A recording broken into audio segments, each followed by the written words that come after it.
আজকে আমরা দেখব হচ্ছে মাইক্রোসফট ওয়ার্ড। মাইক্রোসফট ওয়ার্ড কি এটা আমাদের আগে প্রথমে জানতে হবে।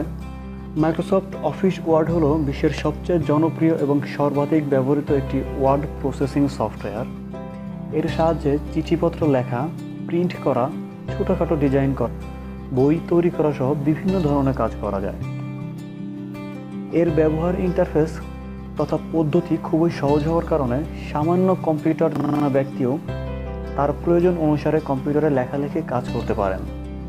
মাইক্রোসফট ওয়ার্ড খোলার নিয়ম: প্রথমেই ডেস্কটপের স্টার্ট মেনুতে ক্লিক করার পরে সাথে সাথে আমাদের একটি ফ্লাই আউট মেনু খুলে যাবে। শুরুতে থাকে হচ্ছে অল প্রোগ্রাম নামে একটা অপশন পাবো। অল প্রোগ্রাম থেকে মাইক্রোসফট অফিস নামে একটি অপশন আছে, মাইক্রোসফট অফিসের উপর একটা ক্লিক করলেই মাইক্রোসফটের আন্ডারে যে কয়েকটা সফটওয়্যার আছে আমাদের সেগুলো ওপেন হয়ে যাবে। আমাদের এখানে 4টা ইনস্টল করে রেখেছি আমি। আজকে আমরা দেখব হচ্ছে Microsoft office Word 2007। Microsoft office Word 2007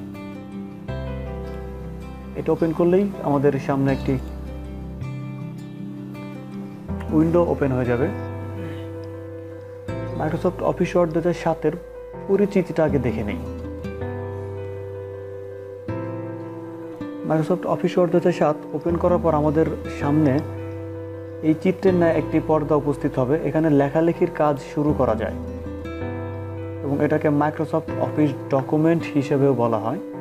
লেখালেখির আগে আমরা বিভিন্ন অংশের সাথে পরিচয় করে নিই। সবার উপর আছে হচ্ছে অফিস বাটন। ডকুমেন্টের একেবারে উপরে অফিস বাটন থাকে। এখানে ক্লিক করলে একটি ফ্লাই আউট মেনু খুলে যাবে।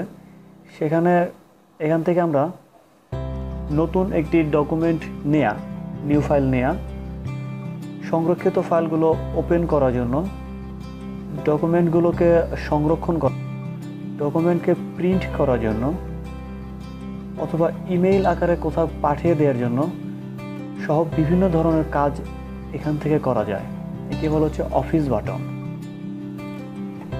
এরপর হচ্ছে টাইটেল বার। এই বারের নামটি হচ্ছে টাইটেল বার। সাধারণত এখানে ডকুমেন্টের নাম প্রদর্শন করে।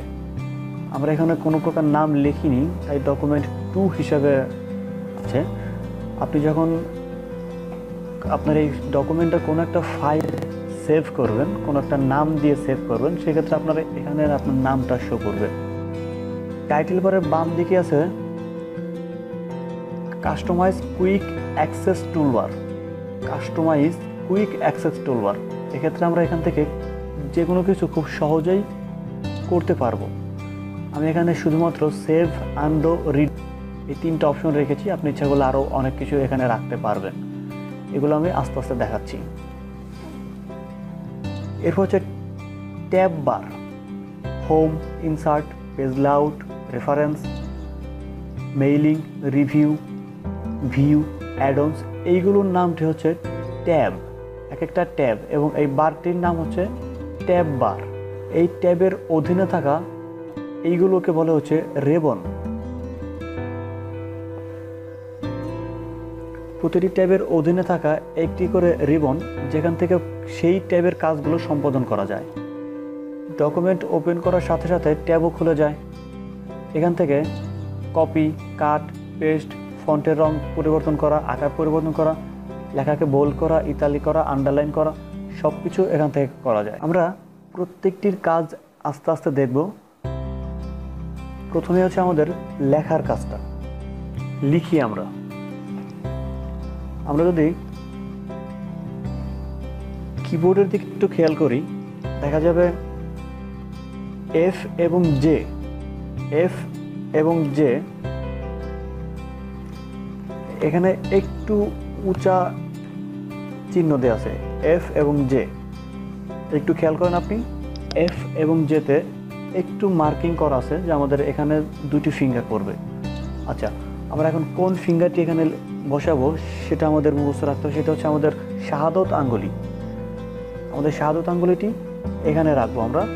সাথে সাথে হয়ে যাবে শাহাদত আঙ্গুলের 2 হাতের 2 আঙ্গুলি এখানে রাখবো এবং 4 পাশেগুলো বাকি আঙ্গুলগুলো আমরা আস্তে করে ছড়িয়ে দেব। এতে যেটা হবে সেটা হচ্ছে এতে পড়বে আপনার এক আঙ্গুল, এসে পড়বে এক আঙ্গুল, ডিতে পড়বে এক আঙ্গুল, এফে তো আছেই। এর বাইরে জেতে এক আঙ্গুল, কেতে এক আঙ্গুল, এলে এক আঙ্গুল এবং কোলনে বাকি আঙ্গুল। আচ্ছা, আমাদের এখানে ইলেকট্রিসিটি চলে গেছে, যার কারণে কিছুটা নয়েজ আসতে পারে, ইউপিএস এর নয়েজটা আসতেছে, প্লিজ ডোন্ট মাইন্ড।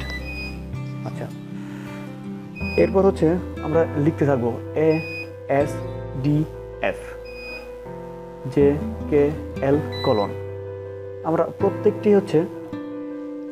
আলাদা আলাদা আঙ্গুল ব্যবহার করবো এখানে, প্রত্যেকটির জন্য আলাদা আলাদা আঙ্গুল। এর জন্য এক আঙ্গুল, এস এর জন্য এক আঙ্গুল, ডির জন্য এক আঙ্গুল, এফ এর জন্য অন্য আঙ্গুল, জের জন্য এক আঙ্গুল, কের জন্য এক আঙ্গুল, এল এর জন্য অন্য আঙ্গুল, কোলনের জন্য অন্য একটা আঙ্গুল। ওকে, আমাদের হচ্ছে কোন ফিঙ্গারে কোন কিটা পড়তেছে এটাই হচ্ছে আমাদের মুখস্থ করতে হবে। আমরা যদি এই কাজগুলো মুখস্থ রাখতে পারি, তাহলেই সাধারণত আমাদের কিবোর্ডটা মুখস্থ হয়ে যাবে, এবং কিবোর্ডটা মুখস্থ হয়ে গেলেই আমাদের বাকি কাজগুলো করতে অনেক সুবিধা হবে এবং আপনাদের লেখার হাতের স্পিড অনেক গুণে বেড়ে যাবে। আচ্ছা, আমাদের হাতের স্পিড বাড়ার জন্য আমরা একটি সেন্টেন্স লিখব। The quick brown Fox jumps over the lazy dog.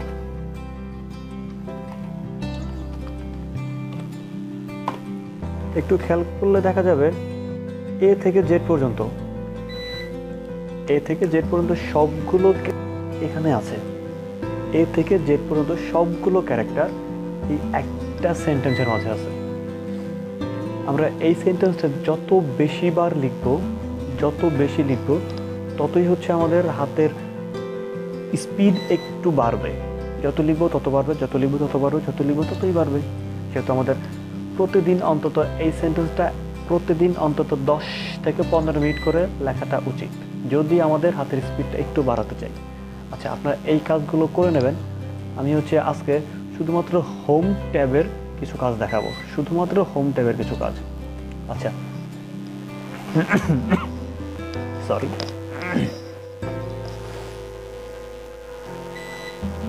Home ট্যাবের প্রথমে যেটা আছে, এগুলো আপাতত কোনো কাজ নেই, একটু পরে দেখাচ্ছি এগুলো কাজ দেখাচ্ছি আমি। এখানে ক্যালিব্রি বোর্ডে লেখা আছে। আমাদের লেখাকে ফন্টগুলো চেঞ্জ করার জন্য আমাদের এই অপশনটি ব্যবহার করতে হয়। এখান থেকে আমরা বিভিন্ন প্রকার ফন্ট চেঞ্জ করতে পারি। টাইমস নিউ রোমান, তাহমা, বিভিন্ন প্রকার ফন্ট আছে। আমাদের ইচ্ছে মতো যে ফন্টে আমাদের লেখার দরকার, লিখছুক, আমরা সেই ফন্টে এখান থেকে আমরা নিয়ে নিতে পারি। তবে বেশিরভাগ অফিস আদালতে সাধারণত টাইমস নিউ রোমান ফন্টে লিখে, টাইমস নিউ রোমান। আচ্ছা, তাহলে আমাদের ফন্ট চেঞ্জ করতে হয় কীভাবে? প্রথমে লেখাকে সিলেক্ট করব, মাউসটা চাপ দিয়ে ধরে শুরু থেকে শেষ পর্যন্ত যাব, বা শেষ থেকে শুরু পর্যন্ত যাব। সম্পূর্ণটা সিলেক্ট হয়ে গেলে এখান থেকে আমরা যে কোনো একটা ফন্টের উপর ক্লিক করলেই আমাদের ফন্টটা চেঞ্জ হয়ে যাবে। আচ্ছা, এরপর হচ্ছে ফন্টের সাইজটা পরিবর্তন করার জন্য ওটার পাশেই আছে ফন্ট সাইজ। সেক্ষেত্রে হচ্ছে আপনি সিলেক্ট থাকা অবস্থায় আপনি যত নাম্বারে রাখবেন ওইটা অনুযায়ী আপনার ফন্টগুলো চেঞ্জ হয়ে যাবে। এখন 16তে আছে, 16তে দিলাম, একটু বড় হলো। 24-এ দিলাম, আরও বড় হলো। 36-এ দিলাম, আরও বড়। আমাদের যতটুকু দরকার আমরা ঠিক ততটুকু রাখবো এখানে। ঠিক এই কাজগুলো এখান থেকে করা যায়। এই চিহ্ন আছে না এখানে, এটাতে বড় হয়, আবার এটাতে হচ্ছে ছোট হবে। এগুলো আমরা একটু দেখে নেব। অথবা আমাদের কিবোর্ড শর্টকাট আছে হচ্ছে কন্ট্রোল ধরে থার্ড ব্র্যাকেট, ইন্টারের পাশেই আছে থার্ড ব্র্যাকেট, এটা চেপে ধরলেও আমাদের ছোট হবে এবং বড় হবে। লেখাকে ছোট এবং বড় করার জন্য এগুলো আমরা ব্যবহার করতে পারি। এর পাশে হচ্ছে বি, বি দ্যাট মিনস হচ্ছে বোল্ড। এই লেখাটা এমনটা আছে, যদি কোথাও মোটা করার দরকার হয়ে থাকে, যেমন আমাদের ফক্সটাকে একটু মোটা করব, ফক্সটা সিলেক্ট করে বিতে একটা ক্লিক করব, একটু মোটা হয়ে গেছে, অন্যান্য ফন্টের তুলনায় এই ফন্টটা একটু মোটা হয়ে গেছে। সাপোজ পুরোটা মোটা করব, পুরোটা সিলেক্ট করে বি। এর শর্টকাট বাটন হচ্ছে কন্ট্রোল ধরে বি চাপলে মোটা হয়ে যাবে। সিলেক্ট করে কন্ট্রোল ধরে বি, চিকন হয় আবার মোটা হয়, আবার চিকন হয় আবার মোটা হয়, আবার চিকন হয় আবার মোটা হয়। ওকে, আমরা চিকনই রাখি। এরপর হচ্ছে ইতালি, এটাকে সিলেক্ট করে লেখাকে একটু বাঁকা করার জন্য ইতালিটা ব্যবহার করতে হয়। একটু খেয়াল করতে হয়, এক ক্লিকে হচ্ছে বাঁকা হবে আর এক ক্লিকে সোজা হবে। বাঁকা হলো সোজা হলো, বাঁকা হলো সোজা হলো। আমাদের যদি কোনো একটু বাঁকা করার দরকার হয়, ব্রাউন ফক্স এতটুকু সিলেক্ট করে বাঁকা করব, সোজা করব, এনাফ। ওকে, আমাদের কোনো লেখার আন্ডারলাইন দিতে হবে, নিচে একটা দাগ দিতে হবে, এর নাম হচ্ছে আন্ডারলাইন। আন্ডারলাইনটা হচ্ছে ইউ লেখা আছে, এখানে হচ্ছে আমাদের আন্ডারলাইনটা দিতে হয়। আমাদের আন্ডারলাইনটা দেওয়ার জন্য হচ্ছে শর্টকাট বাটন কন্ট্রোল ধরে ইউ, কন্ট্রোল ধরে ইউতে আন্ডারলাইন চলে আসে, অথবা না কন্ট্রোল ধরে ইউতে অথবা এখান থেকেই আন্ডারলাইনটা দিতে পারি। আচ্ছা, এখন তো আমাদের সোজা একটা দাগ আসতেছে, শুধুমাত্র আমরা যদি এই আন্ডারলাইন রাখতে না চাই, ভিন্ন আন্ডারলাইন দিতে চাই, অন্যরকম আন্ডারলাইন আমরা আন্ডারলাইন দেবো, সেক্ষেত্রে যেটা করতে হবে সেটা হচ্ছে ইউ এর পাশে একটা আইকন আছে, এই আইকন একটা ছোট্ট একটা ক্লিক করব, ক্লিক করার পরে বিভিন্ন প্রকারের আন্ডারলাইন আছে, এগুলো আমাদের ইচ্ছে মতো যে আন্ডারলাইনটা আমাদের পছন্দ হয় সেই আন্ডারলাইনটা আমরা দিয়ে দিতে পারবো। ওকে, আমাদের এটা যদি এটা পছন্দ হয় এটা দেবো, দিলাম, কোনো সমস্যা নেই। আচ্ছা, এর পরের যে অপশন সেটা হচ্ছে এবিসি স্ট্রাইকেন্ট। এটা কাজ করার জন্য যেটা করতে হবে সেটা হচ্ছে, সাপোজ আমাদের এই লেখাটা দরকার নাই, ব্রাউন লেখাটা দরকার নাই, বাট অফিসিয়ালি ডকুমেন্ট রাখার জন্য এটাকে রাখতে হবে, কিন্তু এটা কাটা যাবে। সেক্ষেত্রে যেটা হয় সেটা সিলেক্ট করে এখানেই কাটা হয়ে যাবে। আমি আন্ডারলাইনটা কেটে দিয়ে দেখতেছি, লেখা কিন্তু আছে, তারপরও কাটা আছে। অফিসিয়ালি ডকুমেন্ট যেটা লিখেছিলাম অফিসিয়ালি ডকুমেন্ট রাখার জন্য, বাট নর্মালি এমনভাবে কেউ লেখে নাকি, এটা লেখা লাগবে না। এরপর আছে হচ্ছে সুপারস্ক্রিপ্ট সাবস্ক্রিপ্টটা দেখি, যেমন আমরা লগ লিখব, লগ 2 ভিত্তিক, লগ 2 এটাকে সিলেক্ট করে সাবস্ক্রিপ্ট দিলে এটা ভিত্তি হয়ে যাবে, এটা ভিত্তি হয়ে যাবে। আবার সাবস্ক্রিপ্ট যেহেতু ওপেন আছে, অন করা আছে, আবার এখানে ক্লিক করলে অফ হয়ে যাবে, আবার আমরা লিখতে পারবো, যে কোনো কিছু লিখতে চাইলে লিখতে পারবো। এটা হচ্ছে আমাদের সাবস্ক্রিপ্ট। নিচে সুপারস্ক্রিপ্ট, এটা হচ্ছে পাওয়ার হিসেবে দেওয়ার জন্য। সাপোজ হচ্ছে a - b হোল স্কোয়ারের জন্য তাহলে উপরে যেতে হবে, একটা ক্লিক করে 2 লিখি, হোল স্কোয়ারটা আমাদের হয়ে গেল। অথবা আগে আমরা 2 লিখি, সিলেক্ট করে এখানে একটা ক্লিক করে দিই, হয়ে যাবে। তাহলে সুপারস্ক্রিপ্ট পাওয়ারগুলো লেখার জন্য এটা ব্যবহার করতে হয়, অথবা আমাদের ভিত্তিগুলো লেখার জন্য এটা ব্যবহার করতে হয়। আমরা পারবো, একটু মনোযোগ দিয়ে দেখলেই আমরা পারবো। আচ্ছা, এরপর যে অপশনটা আছে সেটি হচ্ছে কেস। সাপোজ আমাদের এখানে ক্যাপিটাল লেটার স্মল লেটারের কম্বিনেশন আছে, ক্যাপিটাল স্মল ক্যাপিটাল, এগুলো স্মল, এটা ক্যাপিটাল, এগুলো স্মল ক্যাপিটাল স্মল, বাট আমাদের প্রত্যেকটা লেটার স্মল দরকার অথবা প্রত্যেকটা লেটার ক্যাপিটাল দরকার। আমরা এখান থেকে এই কাজগুলো করে দিই। সেন্টেন্স কেস যদি দিই, প্রথমটা সেন্টেন্স কেস দিলে হচ্ছে যেমন আছে তেমনই থাকবে, অথবা প্রথমটা শুধুমাত্র ক্যাপিটাল লেটার হবে, বাকিগুলো স্মল লেটার হয়ে যাবে। লোয়ার কেস, সবগুলো লোয়ার কেস হয়ে যাবে, দ্যাট মিনস সবগুলো স্মল লেটার হয়ে যাবে। আবার যদি আপার কেস, সবগুলো আমাদের ক্যাপিটাল লেটার হয়ে যাবে। টেক্সট হাইলাইট কালারে আমাদের লেখাগুলোকে ভিন্ন ভিন্ন কালার দেওয়ার জন্য, লেখার ভিতরে শ্যাডো আকারে ভিন্ন ভিন্ন কালার দেওয়ার জন্য আমাদের এই অপশনটি চুজ করতে হয়, এই অপশনটি ব্যবহার করতে হয়। এখন আমি আবার এটাকে মুছে দেওয়ার জন্য সম্পূর্ণটা সিলেক্ট করে এর পাশে যে আইকনটি আছে এই আইকনটি নো কালার দিতে হয়, নো কালার। এরপর হচ্ছে আমাদের কোনো একটা লেখাকে ভিন্ন কালার করার জন্য, এখন তো কালো লেখা আছে, কালো লেখাকে আমরা অন্য একটা কালার দিয়ে দিই। এই অপশনটা যেখান থেকে দিতে হয় সেটা হচ্ছে এ লেখা আছে, এটা হচ্ছে ফন্ট কালার। ফন্ট কালার থেকে হচ্ছে আমাদের এই আইকন থেকে ক্লিক করলে অনেকগুলো কালার চলে আসে, সেখানে আমরা লাল, হলুদ, নীল ভিন্ন ভিন্ন কালার দিয়ে দিতে পারি। আমাদের এমন হবে, দেখেন লাল কালার দিলে এমন হবে, লাল কালার দিয়ে দিই। আবার যদি কালো কালার আনতে চাই তাহলে সিলেক্ট করে আবার এখান থেকে অটোমেটিক অথবা কালো কালার সিলেক্ট করে দেব, আবার সম্পূর্ণ কালো কালার হয়ে যাবে।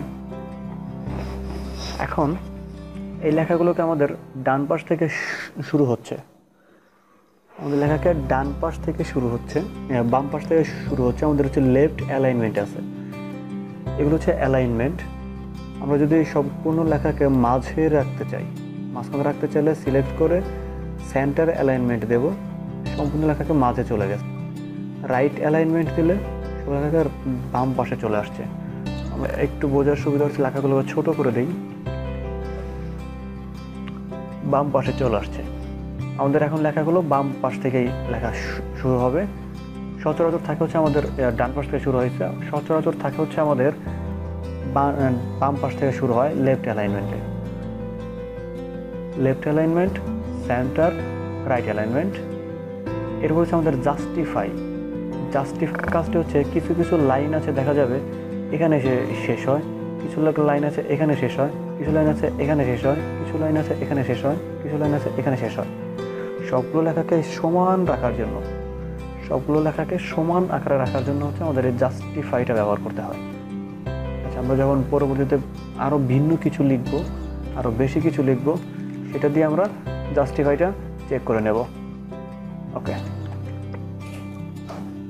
এখন এর উপর আছে হচ্ছে সাপোজ আমাদের লেখার প্রথমে কোনো একটা চিহ্ন দিতে হবে, কোনো একটা চিহ্ন দেওয়াটা দরকার আগে, সেক্ষেত্রে আমাদের বুলেট নামে একটা অপশন আছে, এই চিহ্নটা আমরা দিয়েছি এখান থেকে। আবার হচ্ছে এই আইকনে ক্লিক করে ভিতরে আরও ভিন্ন ভিন্ন চিহ্ন আমাদের এখানে আছে। আমরা যে আইকনটি আমাদের যে আইকনটি পছন্দ সেই আইকনটি আমরা ব্যবহার করতে পারবো এখান থেকে। সাপোজ আমরা এটা থাকলো, এটা আবার একটা ইন্টার দিলে আরও আইকন চলে আসলো, আবার লিখলাম আমরা দ্য কুইক, আবার ইন্টার দিলাম আরেকটা চলে আসবে। এরকমভাবে যতটা আমরা লিখবো, যত লাইন লিখবো ততই এরকম বুলেটটা চলে আসবে। যদি না আনতে চাই তাহলে শুধুমাত্র ব্যাক স্পেসে একটা কেটে দেবো, এরপরে আর আসবে না। ওকে, এখন না, আমরা হচ্ছে এই চিহ্নগুলো দেবো না। কি করবো, আমরা প্রত্যেকটা একটা সিরিয়াল অনুযায়ী, সিকোয়েন্স অনুযায়ী নাম্বার বসাবো। আচ্ছা, বুলেটগুলো কাটার জন্য তাহলে আবার সিলেক্ট করে বুলেট আনসিলেক্ট করে দিলাম। এখন প্রত্যেকটার আগে একটা করে নাম্বার দেব, 1 2 3 4 5 6 নাম্বার দেব। আমরা যদি ম্যানুয়ালি হাতে লিখতে চাই 1 2 3 লিখতে চাইলে লিখতে পারি, কিন্তু আমাদের কম বলে অনেক লিখতে পারতেছি, বেশি হলে তো এতগুলো লিখতে নিজেদেরও ঝামেলা। আবার আরেকটা সমস্যা হবে হচ্ছে যদি মাঝখান থেকে কোনো কেটে দিতে চাই, কেটে দিলাম, পরের সবগুলো সিরিয়াল আমাদের ম্যানুয়ালি ঠিক করতে হবে। তাতে আমাদের এত ঝামেলা যাওয়ার কি দরকার। মাইক্রোসফট ওয়ার্ড আমাদের জন্য অনেক সুন্দর একটি সুবিধা দিয়েছে, সেটি হচ্ছে সবগুলোতে অটো নাম্বার বসে যাবে। দেখি একটু থেকে সিলেক্ট করে নাম্বারিং, এটাকে বলা হচ্ছে নাম্বারিং। এখানে ক্লিক করলে সবগুলোতে অটো নাম্বার চলে আসছে। আমাদের 5টা লাইন আছে, 5টা নাম্বার চলে আসছে। সাপোজ আমাদের এই লাইনটার দরকার নাই, আগের বার যেটা বলেছিলাম যে ম্যানুয়ালে যদি লিখি তাহলে পরবর্তী প্রত্যেকটা নাম্বার আমাদের ম্যানুয়ালে চেঞ্জ করতে হয়। এখানে যেটা দেখা যাচ্ছে, যদি ডিলিট করে দেই অটোমেটিকলি পরের নাম্বারগুলো অটোমেটিকলিভাবে চেঞ্জ হয়ে যাচ্ছে, আমাদের কোনোটাই আর চেঞ্জ করতে হচ্ছে না। এটা হচ্ছে সবচেয়ে বড় একটা সুবিধা। এরপর হচ্ছে আমাদের আরও কিছু অপশন আছে, এখানে আমরা 1 2 3 4 না দিয়ে রোমান সংখ্যা দিতে পারি, ABCD দিতে পারি, ক্যাপিটাল লেটার, স্মল, ভিন্ন ভিন্ন কিছু দিতে পারি। আবার এখান থেকে আমাদের নাম্বারগুলোর আবার সাব নাম্বার আছে, সাপোজ এটার আন্ডার আবার আরও কয়েকটা নাম্বার, এগুলো হচ্ছে এখান থেকে সিলেক্ট করে দিতে হয়। এরপর হচ্ছে লাইন টু লাইন স্পেসিং, একটা লাইন থেকে আরেকটা লাইনের দূরত্ব কতটুকু, একটা লাইন থেকে আরেকটা লাইনের দূরত্ব কতটুকু সেটা দেখানোর জন্য হচ্ছে সিলেক্ট করে এখানে ক্লিক করলে আমাদের 1 লাইন 1, 1.15, 1.50, দেড় লাইন, 2 লাইন, এগুলো হচ্ছে আমাদের একটা লাইন থেকে আরেকটা লাইন। মাঝখানে অনেকটুকু ফাঁকা হচ্ছে, অনেকেই ভাববে যে মাঝখানে মনে হয় একটা লাইন ছিল কেটে ফেলেছি, বাট এই লাইনের পরে কিন্তু এই লাইনটা চলে আসছে, আর কোনো লাইন নাই। সেহেতু আমাদের হচ্ছে একটা লাইন থেকে একটা লাইনের এটা হচ্ছে স্পেসিং। আচ্ছা, এটা হচ্ছে ইনডেন্ট, একটা ইনক্রিজ ইনডেন্ট, একটা হচ্ছে ডিক্রিজ ইনডেন্ট। ইনক্রিজ ইনডেন্টের কাজ হচ্ছে সবগুলোকে একসাথে ওইদিকে নেয়া, রাইট পাশে নেয়া, ডান পাশে নেয়া। ডিক্রিজ ইনডেন্টে সবগুলোকে একসাথে আবার বাম পাশে নেয়া ইনডেন্টের কাজ। আমাদের তেমন কোনো কাজে লাগে না, এরপরও দেখিয়ে রাখতেছি জাস্ট শেখার জন্য। ওকে, এরপর হচ্ছে এখান থেকে হচ্ছে আমাদের শ্যাডো, প্রত্যেকটা লেখার শ্যাডো দেওয়ার জন্য, লেখার মাঝখানে শ্যাডো দেওয়ার জন্য এটা ব্যবহার করতে হয়। এবং এখানে হচ্ছে আমাদের বর্ডার দেওয়ার জন্য, নিচে লেখার লাইনের নিচে, লাইনের উপরে, লাইনের ডানে, লাইনের বামে তবে দেয়া যায়, তবে আমরা এগুলো কোনো কিছুই ব্যবহার করব না, নো বর্ডার দিয়ে রাখবো, কোনো কিছু আমরা ব্যবহার করবো না। কারণটা হচ্ছে আমাদের যদি বর্ডার দরকার হয়ে থাকে তাহলে আমরা টেবিল নিয়ে টেবিল আকারে করে দিই, এখান থেকে নেওয়াটা একটু বেশি ঝামেলার। সাধারণত হোম ট্যাবে আর তেমন কিছু নাই, এগুলো আছে বিভিন্ন ধরনের স্টাইল আছে, স্টাইলগুলো যদি দরকার হয়ে থাকে আপনারা স্টাইল ব্যবহার করে লিখতে পারেন, বাট দরকার হয় না। ফাইন্ড, রিপ্লেস, সিলেক্ট, 3টা অপশন আছে। ফাইন্ডের কাজটা হচ্ছে সাপোজ ডগ, আমাদের প্রত্যেকটা লাইনের ডগ আছে। আচ্ছা, ওভারটাকে আমরা বিটাকে আমরা দ্যাট বানিয়ে দিই, দ্যাট। এখন পুরোটাতে কোথায় দ্যাট আছে সেটা আমি কোথায় কীভাবে খুঁজে বের করব? আমাদের এখানে 3টা বা 4টা লাইন আছে, যদি আমাদের 20টা লাইন থাকতো, 50টা লাইন থাকতো, 3 পেজ, 4 পেজ, 5 পেজ থাকতো, তখন কোনো একটা ওয়ার্ডকে স্পেসিফিকভাবে কীভাবে খুঁজে পেতাম? একটা যদি আমাদের দরকার হতো তাহলে তো আমাদের খুঁজে বের করতে হতো, বাট আমরা হচ্ছে খুঁজে বের করব না। খুঁজে বের না করে আমরা ফাইন্ডে ক্লিক করলে একটি বক্স চলে আসবে, এখানে আমরা লিখে দেবো দ্যাট। যদি দ্যাটটা আমাদের খোঁজার দরকার আমরা দ্যাট লিখে দেবো, ফাইন্ড নেক্সট, আমাদের দ্যাটটা সিলেক্ট হয়ে গেছে। আমাদের দ্যাটটা মাইক্রোসফট অফিস তাদের সফটওয়্যারের মাধ্যমে, দ্যাটটা হচ্ছে মাইক্রোসফট অফিস তাদের সফটওয়্যারের মাধ্যমে দ্যাট খুঁজে বের করেছে। এটা আমরা এখান থেকে এটাকে আমরা দি দ্যাট যাই ইচ্ছা চেঞ্জ করতে পারবো। এরপর হচ্ছে রিপ্লেস, সাপোজ অনেকটা জায়গায় আমাদের ডগ আছে, আমাদের এখানে 3 লাইন, সেজন্য চেঞ্জ করতে একটু সুবিধা হবে। বাট যদি আপনার 50টা লাইন হয়ে থাকে তাহলে, বা 100 লাইন হয়ে থাকে, 10 পেজ হয়ে থাকে, 10 পেজে মনে করেন যে ডগ লেখা আছে, সেখানে ভুলে ডগ লিখে ফেলেছে, সেখানে ক্যাট হবে। অথবা আপনি কোনো অফিসিয়াল রিপোর্ট তৈরি করতেছেন, বস গিয়েছিল হচ্ছে আপনার টাঙ্গাইল, বাট আপনি ভুলে লিখে ফেলেছেন টুঙ্গিপাড়া, সেক্ষেত্রে প্রত্যেকটা টুঙ্গিপাড়াকে টাঙ্গাইল বানাতে হবে। এক্ষেত্রে হচ্ছে আমাদের রিপ্লেসটা ব্যবহার করতে হয়। সব আমরা যেহেতু ডগ আছে আমাদের সামনে, ডগকে আমরা ক্যাট বানিয়ে দিই। রিপ্লেস করার জন্য প্রথমে হচ্ছে ফাইন্ড হোয়াট, আমি কি খুঁজতে চাচ্ছি লিখে দিই ডগ। রিপ্লেস উইথ, আমি কি পরিবর্তন করতে চাচ্ছি সিএটি ক্যাট। রিপ্লেস অল দিলে যে কয়েকটা জায়গায় ডগ থাকবে, ডগ আছে, সবগুলো জায়গাতে আমাদের ক্যাট হয়ে যাবে। সবগুলো জায়গাতে আমাদের ক্যাট হয়ে গেছে। এই ডকুমেন্টে যে কয় জায়গাতে এরকম থাকবে সবগুলো জায়গাতেই এরকম আমাদের রিপ্লেস করা যাবে। এরপর হচ্ছে সিলেক্ট, কোনো একটা অবজেক্ট যদি থাকতো তাহলে হচ্ছে সিলেক্টের কাজটা আসতো। আমরা সিলেক্টের কাজটা নেক্সট ক্লাসে দেখব। যখন আমরা শেপের বিভিন্ন জনের কাজ দেখব, ইনসার্ট থেকে শেপের কাজ দেখব, তখন হচ্ছে আমাদের সিলেক্টের কাজ কিছুটা লাগবে। যেহেতু এখন আমাদের কোনো কাজ লাগতেছে না, সেহেতু আমরা শেপের কাজটা আপাতত দেখব না। আমরা আজকে শিখলাম হোমের আন্ডারে যে রেবনগুলো আছে, রেবনগুলোর কাজ দেখলাম। বাকিগুলো আমরা হচ্ছে আস্তে আস্তে insert, page layout, reference, mailing, review, view, add-ons সবগুলোরই কাজ আমরা আস্তে আস্তে দেখব। ওকে, ধন্যবাদ সবাইকে। আমাদের পরবর্তী ভিডিও দেখার জন্য সঙ্গে থাকুন এবং পরবর্তী আপডেট পাওয়ার জন্য অবশ্যই আমাদের চ্যানেলটি